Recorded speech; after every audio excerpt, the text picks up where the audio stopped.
E para que a gente possa fechar mais esse bloco de questões, vamos para a questão de número 10. Erradicar a pobreza e a marginalização. Veja que essas grandes frases estão ligadas a objetivos fundamentais.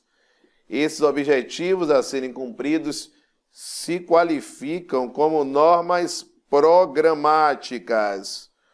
Por que normas programáticas? Porque elas definem os programas de governo que devem ser seguidos. De extrema importância esse aspecto, tá certo? Então vamos lá. É um objetivo fundamental da República Federativa do Brasil. Veja que a questão 10 é logo a letra A. Não é fundamento. Norma constitucional de aplicabilidade imediata e eficácia plena. Não, porque as normas programáticas, importantíssimo, se enquadram como normas, são normas constitucionais. Essas normas constitucionais são normas constitucionais de eficácia limitada. Se são normas constitucionais de eficácia limitada, a aplicabilidade não é imediata, é mediata e não é eficácia plena. Então, automaticamente, não são auto-executáveis, porque se são de eficácia limitada, precisam da atuação do legislador para que essas normas estejam aptas a produzirem todos os seus efeitos. E uma competência privativa da União não tem aí, se trata de um cenário de direitos, da linha de direitos sociais, e aí acabam se enquadrando como de todos os entes federativos. Então a questão de número 10, anote! A resposta correta é a letra A, beleza, galera? Olha só a questão de número 11. Silvio e Maria travaram um intenso debate a respeito do conceito de cidadania. Ponto importante, conceito de cidadania, considerada pelo inciso 2 do artigo 1º da Constituição Federal. Um dos fundamentos da República Federativa do Brasil. Silvio defendia que todo brasileiro é cidadão, enquanto Maria ressaltava a necessidade de serem preenchidos alguns requisitos para a obtenção da cidadania. O que é que a gente precisa vislumbrar? Que quando a questão está mencionando cidadania, ela está trazendo um sentido jurídico para essa expressão. Porque, além do sentido jurídico, existe o sentido sociológico. O sentido sociológico nos traduz a ideia de que os indivíduos que estão inseridos em uma sociedade podem usufruir da gama de direitos que o Estado proporciona. Aqui a ideia é do sentido jurídico. E em um sentido jurídico, esta cidadania, ela vai justamente refletir, caneta brega, a titularidade dos direitos políticos. Se a ideia é de tradução da titularidade dos direitos políticos, gente, qual é a linha de raciocínio que você vai seguir? Que eu tenho um indivíduo que é brasileiro, consequentemente tem vínculo com o Estado brasileiro e pode externar e pode participar da vida política do Estado. Só que, para que você adquira essa titularidade, existe um mínimo em termos de idade. E esse mínimo é de 16 anos, que é quando a Constituição possibilita que seja dada entrada no título de eleitor, ainda que seja de forma facultativa. Então, vamos analisar as questões. Então, Silvio defende que todo brasileiro é cidadão. Não, vamos pensar no meu filho, Cauã. Cauã ainda é uma criança. Então, Cauã, ele faz parte da população brasileira, sim. Mas se Cauã ainda está na infância, ele é brasileiro, mas ele não é cidadão. Então, todo brasileiro é cidadão. Silvio está errado. Agora, Maria está certa por afirmar que existem alguns requisitos a serem cumpridos. Nacionalidade brasileira, tem que ter idade mínima de 16 anos para que consiga tirar o título de eleitor. Vamos lá. Maria está errada, pois a cidadania surge e se perpetua com o nascimento. Está errado. Também não se perpetua porque é possível que exista suspensão ou perda dos direitos políticos. Tá certo? B. Silvio está errado, pois é possível existir um brasileiro que não seja cidadão. Exatamente a letra B. C. Silvio está certo, já está errado daqui, pois a cidadania que permite a aquisição da nacionalidade brasileira, não é o contrário. Por ser brasileiro, o indivíduo pode ter a ideia de cidadania, aliás, é um dos requisitos, como eu acabei de mencionar. Maria está certa, pois é preciso que a cidadania seja deferida pelo ministro da Justiça. Também não precisa deste deferimento específico por tal autoridade. E Maria está certa, sim, pois a cidadania sempre exige o prévio requerimento de nacionalidade brasileira. Não existe um requerimento, porque vários indivíduos já possuem de forma inerente, ou seja, é uma condição que a gente denomina de brasileiro nato. Então, a questão de número 11, a resposta correta é a letra B. Vamos nessa, galera. Questão subsequente, questão de número 12. Sobre o princípio constitucional da dignidade da pessoa humana, julgue os itens a seguir após assinale a opção correta, que é justamente a ideia de código, tá certo? É constitucional a lei que estabeleceu políticas públicas para inserir os portadores de necessidades especiais na sociedade, pois atende ao princípio da dignidade da pessoa humana, definindo meios para que eles sejam alcançados. Sim, não esqueça disso. Quando se fala em inclusão, políticas de inclusão, são políticas que têm o objetivo de inserir determinado setor em uma sociedade. Então, as pessoas com deficiência, que teoricamente poderiam sofrer um alto grau de discriminação, seja num viés profissional, seja num viés social, seja num viés cultural, a ideia é que haja a introdução dessas pessoas e automaticamente privilégios para que elas consigam estar em pé de igualdade com os outros indivíduos que compõem a sociedade, tá certo? Então a inclusão é fundamental, então isso está corretíssimo, o item 1. A cláusula de reserva do possível, que não pode ser invocada pelo poder público com o propósito de fraudar, de frustrar ou de inviabilizar a implementação de políticas públicas definidas pela própria Constituição, sim. A gente tem que entender o seguinte, direitos sociais, eles devem ser implementados. Agora, é lógico que existe um fator de limite. Esse limite envolve justamente o Estado possuir verbas para custear esses direitos, que é o que a gente chama de reserva do possível.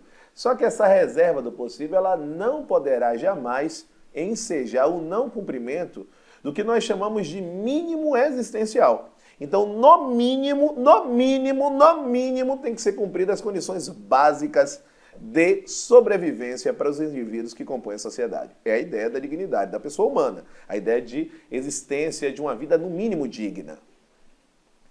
Vamos lá. Encontra insuperável limitação na garantia constitucional do mínimo existencial, que foi o que eu acabei de frisar.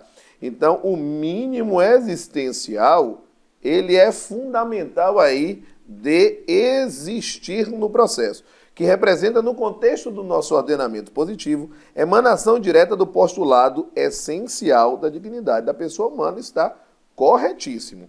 Então, antes de analisar o 3 e 4, estão corretos apenas 1 e 2, ok.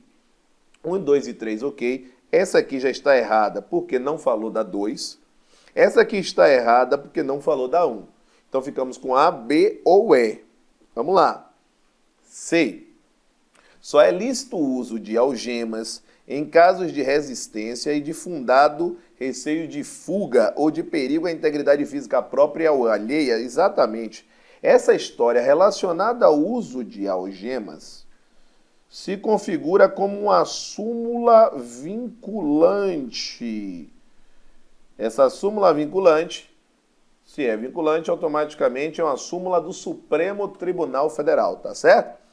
Por parte do preso ou de terceiros, justificada a excepcionalidade por escrito, sob pena de responsabilidade disciplinar, civil e penal do agente ou da autoridade e da nulidade da prisão ou do ato processual que se refere, sem prejuízo da responsabilidade civil do Estado. Exatamente, isso está corretíssimo. O entendimento que o uso inadequado de algemas ofende a dignidade da pessoa humana, porque gera um cenário de constrangimento, tá certo?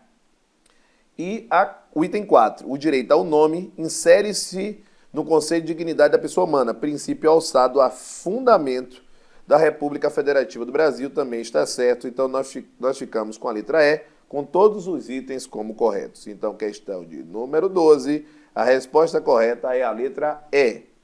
Vamos nessa, galera. Próxima questão. Questão de número 13, questão aí importante da ESAF. Olha só, no tocante à organização do Estado brasileiro, é incorreto afirmar. Importante. O Brasil adota o princípio da separação de poderes, que pode ser caracterizado como flexível. Isso está correto, porque a ideia é que o princípio da separação dos poderes é flexível.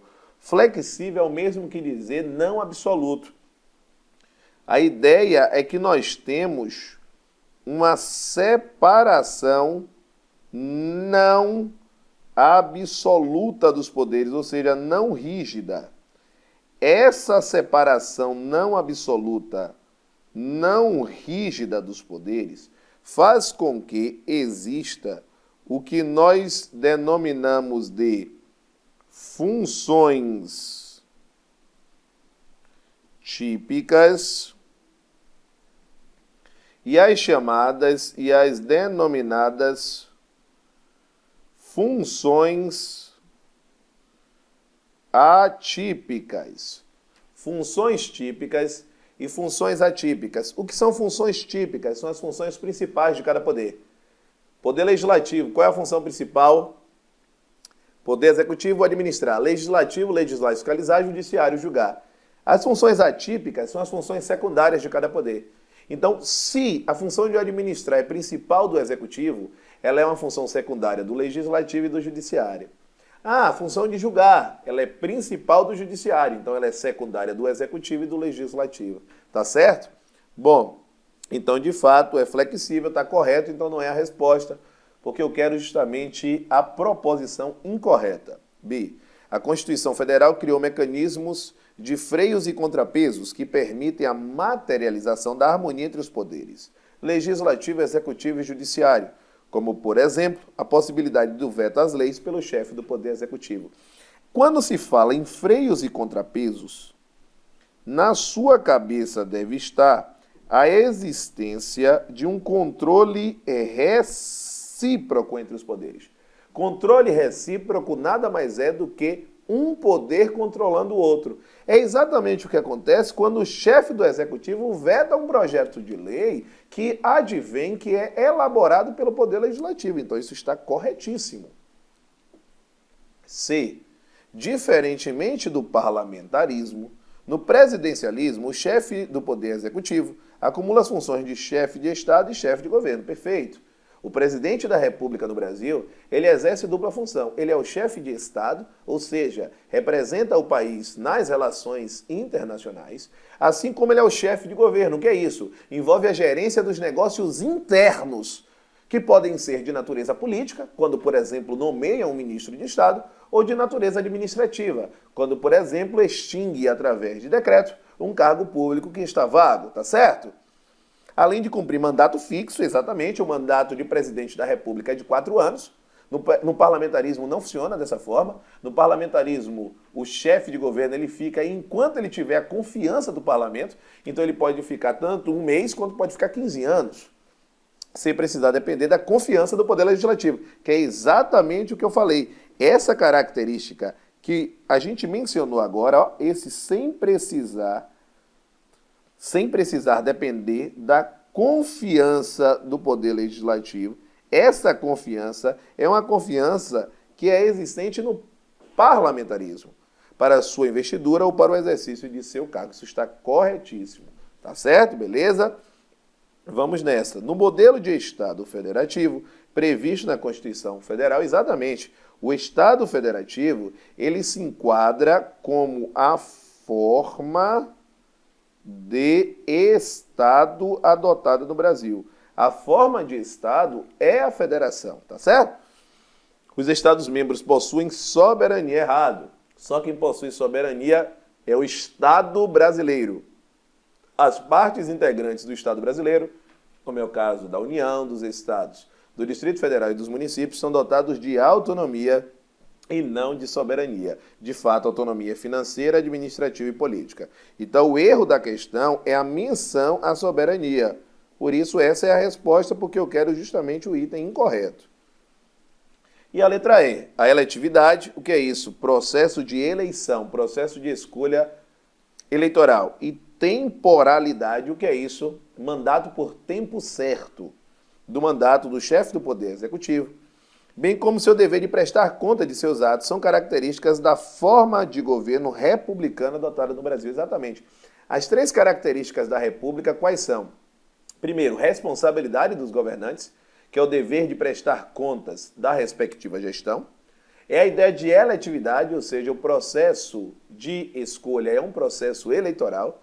E o terceiro é a ideia de periodicidade, é a ideia de transitoriedade dos mandatos ou de temporalidade, como determina a questão. Então, a questão de número 13, a resposta correta é a letra D.